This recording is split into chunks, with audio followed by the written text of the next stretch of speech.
ETF index mutual funds నేర్చుకుని stock మార్కెట్లో రాణించాలనుకుంటున్నారా? వెంటనే ఈ నెంబర్కి కాల్ చేయండి. నమస్తే, నేను విజయ్. ప్రస్తుతం గోల్డ్ రేట్స్ ఆకాశాన్ని తాకుతున్నాయి. పెళ్లి అవసరాల కోసం, ఇతర శుభకార్యాల కోసం బంగారు కొనాలంటేనే ఇప్పుడు భయపడాల్సినటువంటి పరిస్థితి. ప్రస్తుతం ఇవాళ బంగారం ధర 1,64,000 దాటింది. సో ఇదే విధంగా కొనసాగుతుందా, లేదంటే యుద్ధం కారణంగా ఇంకా కూడా బంగారం ధర పెరిగే అవకాశం ఉంది? తెలుసుకునే ప్రయత్నం చేద్దాం. మనతో పాటున్నారు బిజినెస్ అనలిస్ట్ చలపతిరావు గారు. సార్ నమస్తే.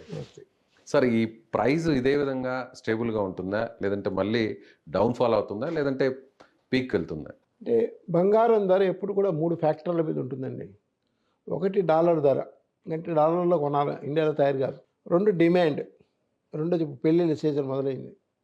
పెళ్ళిళ్ళ సీజన్ పీక్లో ఉంది. సో మే చివరి దాకా, మే 15వ తారీఖు దాకా ముహూర్తాలు.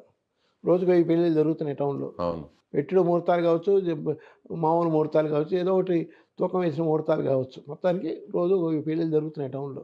అయితే మూడో ఫ్యాక్టరు జనాల యొక్క అవసరం. అంటే పెళ్లి కోసం కొనేవాళ్ళు కొంతమంది అయితే ఫ్యూచర్కి ఎత్తి పెట్టుకుందాం, ఇంకా పెరిగితే షార్ట్ టర్మ్, అంటే ఇప్పుడు 1,60,000 కొని రేపు 1,75,000 అమ్మేద్దాం. ఇంకా పడిపోతే నష్టపోయేవాళ్ళు ఉంటారు కదా. పడిపోయే అవకాశాలు ప్రస్తుతానికి అయితే కనపట్లేదు. ఎందువల్ల అంటారు? షార్ట్ రేంజ్ అంటే మనం ఇంకొక నెల దాకా చూస్తే, షార్ట్ రేంజ్ అంటే ఎకనామిక్స్లో ఒక నెల, ఈ 15వ తారీఖు నుంచి వచ్చే నెల 15 దాకా మనం తీసుకుంటే యుద్ధం ఆగే సూచనలు ఏం కనపట్లేదు. రెండోది, ఇంధన కొరత రాబోతోంది. చాలా దేశాల్లో ఆల్రెడీ వచ్చేసింది. ఎల్పిజి ప్రాబ్లం కూడా మనం చూస్తున్నాం. గ్యాస్ గవర్నమెంట్ కూడా 40 రోజులకు ఒక్కసారి సిలిండర్ ఇస్తుంది. అఫీషియల్గా ప్రకటించారు 40 రోజులకి ఒక సిలిండర్. అది కాకుండా చాలా హోటల్స్కి పరిస్థితి ఏంటంటే, ఇడ్లీ చిన్న హోటల్లో నేను చూసిన మోతీనగర్లో కూడా మా ఇంటి దగ్గర 30 రూపాయలకు 4 ఇడ్లీలు ఇచ్చేవాళ్ళు, రోడ్డు సైడ్ హోటల్. ఇవాళ 40 చేశారు. వడ 40 రూపాయలు చేసేది ఇవాళ 50 రూపాయలు చేశారు. అంటే దీని యొక్క ఇన్ఫ్లేషన్ కూడా బంగారం మీద కనిపిస్తుంది. జనరల్ ఇన్ఫ్లేషన్ 5% ఉంటే బంగారం యొక్క ఇన్ఫ్లేషన్ 6% ఉంటుంది హిస్టారికల్ డేటా ప్రకారం. అంటే గవర్నమెంట్ రేట్ కన్నా 10% ఇన్ఫ్లేషన్ ఉందని చెప్తే గోల్డ్ కనీసం 11-12% పెరుగుతుంది ఆ ఏడాది. అంటే జనాలు అలా చూస్తారు. అంటే డిమాండ్ ఉందా లేదా సంగతి చూడాలి. అందరూ పెంచారు కదా, పెంచమనం కూడా. ఈ 3 ఫ్యాక్టర్లు చంపేస్తాయి దాన్ని. ఇప్పుడు 92.50 పైసలు అయిపోయింది డాలర్. ఇది ఇంకొక వారం లేదా 7 డేస్ తర్వాత లేదా 8 డేస్ తర్వాత 93 టచ్ అవుతుంది. 93 టచ్ అయినప్పుడు ఆటోమేటిక్గా గోల్డ్ పెరగాలి కదా, అంతే కదా, వేరే ఆప్షన్ లేదు. 164 ఉన్న గోల్డ్ వచ్చే వారం 170 అయిపోతే నేనేమో ఆశ్చర్యపోను.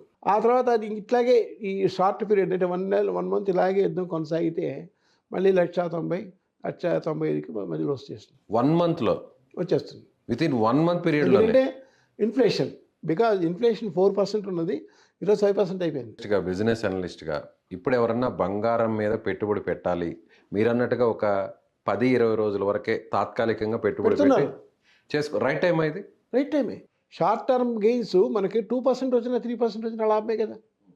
షార్ట్ టర్మ్లో 3% వచ్చిన అద్భుతమే. సంవత్సరం అంతా బ్యాంకులో వేసుకుంటే నీకు 7% ఇస్తున్నారు. షార్ట్ టర్మ్లో ఒక నెలలో నీకు 5%, 6% వచ్చిన అద్భుతమే కదా. సరే, ఓకే, మీరు అన్నట్టుగా వార్ వల్ల, ఈ సిచ్యువేషన్ వల్ల హైక్ అవుతుంది అనుకుంటున్నాం. ఆల్ ఆఫ్ సడన్ ఒకవేళ ఇరాన్, ఇజ్రాయెల్, అమెరికా మధ్య వార్ ఆగిపోతే అప్పుడు సిచ్యువేషన్ ఏంటి? పడిపోతుంది కదా మరి. వార్ ఆగిపోవడానికి సూచనలు ఏం కనపట్లేదండి.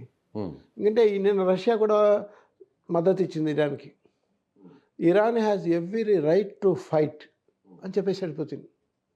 ఇరాన్ హ్యాస్ ఎవ్రీ రైట్, మేము సపోర్ట్ చేస్తామని చెప్పాడు. సో అటు చైనా సపోర్టు, ఇటు రష్యా సపోర్ట్ ఉన్నప్పుడు యుద్ధం ఆగుతుందని నేను అనుకోవట్లేదు. యాక్చువల్గా ఇజ్రాయెల్, ఇరాను 2 పావులు యుద్ధం జరిగేది వాళ్ళ ముగ్గురు మధ్య. కానీ వెనక అమెరికా, రష్యా, చైనా మధ్యలో ఎవరి ఆధిపత్యం ఎంత ఉంది తేల్చుకోవడానికి ఇది ఒక సువర్ణ అవకాశం. దీన్ని ఎవరు వదులుకోరు. అమెరికాని దెబ్బతీయాలని చైనాకు ఉంటుంది, రష్యాకి ఉంటుంది. ఈ రెండింటిని దెబ్బతినాలి ఈ యుద్ధం పేరుతోని అమెరికాకి కూడా ఉంటుంది. మధ్యలో మనకేమన్నా మూడుతుందేమో అని నిన్న మన వాళ్ళు హెచ్చరిక జారీ చేశారు. ఇది విశాఖపట్నం నుంచి 2,500 కిలోమీటర్ల దాకా, అంటే ఆస్ట్రేలియాకి పోయే దారి, విశాఖపట్నం నుంచి ఆస్ట్రేలియాకి పోయే సముద్ర దారి లైన్ ఉందని, అక్కడ దాకా క్షిపణిని ప్రయోగిస్తున్నాము. ట్రయల్ బేస్డా లేకపోతే మనం కూడా రెడీగా ఉన్నాం. ఏమో మనం మన ఎత్తున పడితే రీసెర్చ్లో భాగంగా టెస్ట్ చేశారు. చేయాలి తప్పదు. నేను ఇచ్చే స్టేట్మెంట్ 16వ తారీఖు నుంచి 18వ తారీఖు పొద్దున్న లోపల ఈ దారిలో ఎవ్వరు కూడా రూట్ ఇచ్చేశారు, నోటం జారీ చేశారు. నోటం జారీ చేశారు. ఈ రూట్లో ఎవ్వరు కూడా ఫ్లైట్లు కానీ పడవలు కానీ పోకూడదని. అంటే సేఫ్టీ పర్పస్ అంటారా ఇది? అంటే మన మీద ఇప్పుడు అటాక్ ఎవరు చేసే అవకాశం ఉందంటారు? ఏమో ఎవరు తెలుసు. ఇప్పుడు ఇరాన్ మీద జరుగుతుందని ఎవరు ఊహించలేదు. మనం ఇరాన్తో మంచిగా ఉండి ఇరాన్ వాళ్ళు ఏం చెప్పారు, భారతదేశానికి చెందిన చమురు నాయకులు వదిలేస్తున్నామని చెప్పాడు. ఒకటి వచ్చేసింది కదా నిన్న, ఇంకోటి కూడా వచ్చేసింది, ఇంకోటి కూడా వస్తుంది, సగం దారిలో ఉంది. మరి వాడికి కోపం వస్తే, ట్రంప్ గారికి కోపం వస్తే మనం కూడా 2000 కిలోమీటర్ల లోపల ఎక్కడున్నా కొట్టేయగలమని చెప్పాలి కదా ప్రపంచానికి చెప్పాలి కదా మరి. సో మా జోలికి వస్తే మేము కూడా తక్కువ కాదు అనేది చెప్పాలి. ఓకే. అందువల్ల శ్రీహరికోట కానీ లేదా విశాఖపట్నం కానీ లాంచింగ్ ప్యాడ్స్ కింద పెట్టుకున్నారు. అంటే ఎదురు తుంబా రాకెట్ కేంద్రం ఉండేది విక్రమ్ సారాభాయ్ గారు ఉన్నప్పుడు, వెస్ట్ సైడ్ బాంగబాయ్ దగ్గర అక్కడ ఉండేది. అది 500 కిలోమీటర్ రేంజే.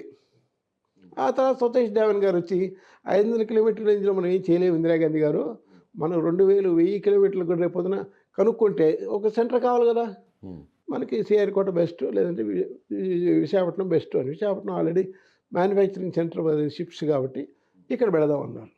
ఇక్కడ పెట్టారు, సేఫ్ ఐలాండ్, ఎవరు రాడు కదా, ఎవడొస్తుందో తెలిసిపోతుంది.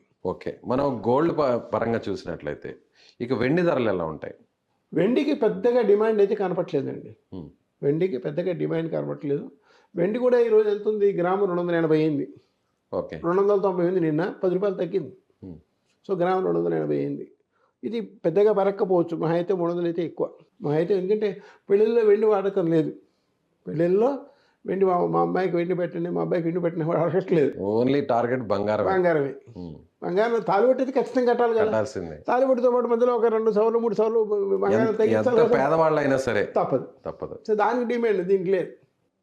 అది వచ్చిన సమస్య. అందువల్ల వెండి పెద్దగా పెరగదు, బంగారం మాత్రం పెరుగుతుంది, ప్లాటినం పెరుగుతుంది, కాపర్ కూడా అంత ఇంతో పెరుగుతుంది. అలాగే చలపతిరావు గారు ఎప్పుడు చూడని విధంగా, సో రీసెంట్గా కొన్ని సంవత్సరాల్లో లేనటువంటి డౌన్ఫాల్ మార్కెట్లో చూస్తే మనం నిన్న దాదాపు 2% పడిపోయింది. నిన్న బ్లడ్ షెడ్, రక్తపాతం. వాళ్ళు ఏమన్నారు, బాంబే వాళ్ళు బ్లడ్ షెడ్ అన్నారు. ఇదే హెడ్లైన్ బాంబే పేపర్స్లో. రక్తపాతం, రక్తం పారింది. ఒక్కసారిగా మార్కెట్ 2% పడిపోతే ఒక రోజు క్రాష్ అయిపోయింది. ఎంతమంది ఏడ్చుంటారో. మార్జిన్ ట్రేడింగ్ చేసిన వాళ్ళు, ఆప్షన్ ట్రేడింగ్ చేసిన వాళ్ళు ఉంటారు చూసారా, వాళ్ళ పని అవుట్. ఫ్యూచర్లో ఇంత అవుతుంది అని ముందుగా బుక్ చేసిన వాళ్ళు ఉంటారు నెల క్రితం, వాళ్ళందరూ అవుట్. మొత్తం అన్ని షేర్స్ పడిపోయాయి అంటారా? పెరగింది ఏంది, పడంది ఏంది, చాలా కొద్ది 150 షేర్లు అవుట్ ఆఫ్ 2200. ఈ 150 చిన్న చిన్న చిన్న షేర్లు ఏడు అట్లా. ఒక్క గోల్డ్ మీద ఇన్వెస్ట్ చేసిన వాళ్ళు మాత్రమే సేఫ్గా ఉన్నారు, సేఫ్గా ఉన్నారు. గోల్డ్ ఈటీఎఫ్లు బాగానే ఉన్నాయి, ఇప్పుడు పెట్టుకున్నాక నేను ఇందాక చెప్పినట్టు బాగానే ఉంటుంది. కానీ మార్కెట్ యొక్క పతనం గోల్డ్ని మరింత పెంచుతుంది. మార్కెట్లో డబ్బులు లేవు కదా ఇన్వెస్ట్ చేయడానికి, ఇక్కడ ఇన్వెస్ట్ చేద్దామని చేస్తారు. అయితే నా సలహా ఏంటంటే, this is the time to purchase share market. ఇంత పడిపోయినప్పుడు కొంటే ఒక ఏడాది కళ్ళు మూసుకుంటే ఖచ్చితంగా షేర్లు పెరుగుతాయి. అంటే ఈ టైంలో కొనాలంటారా? ఈ టైంలోనే కొనాలి. నేను నిన్న కొన్నాను, గట్టిగా చెప్పాలంటే నేను నిన్న కొన్నాను. ఓకే. ఎందుకంటే పడిపోయినప్పుడు కొంటేనే లాభం, బైల్లో సెల్ హై, ఇదే కదా ఫార్ములా. లాభం రావాలంటే అదే ఫార్ములా. అంటే ఇంకా పడిపోతే ఒకవేళ మళ్ళీ కొనేది. ఇప్పుడు కానీ కొనుక్కోగలిగితే రేపటికి అదృష్టం కలిసి వస్తుంది. Right sir, thank you.